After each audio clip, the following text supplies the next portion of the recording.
Hey everyone, welcome back to the channel.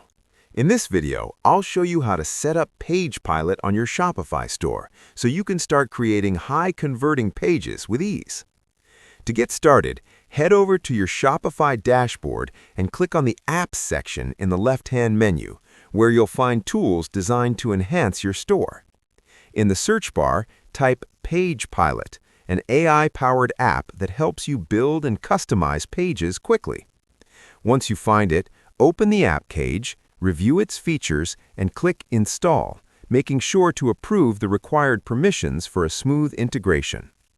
After installation, Page Pilot will automatically launch within your Shopify dashboard, where you can follow the on-screen instructions to complete the setup by adjusting preferences and aligning the app with your store's branding.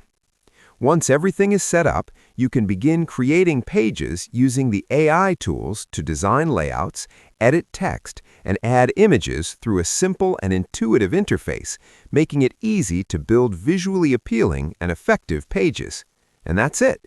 That's how you set up Page Pilot on Shopify. I hope you found this guide helpful. Thanks for watching, and I'll see you in the next video.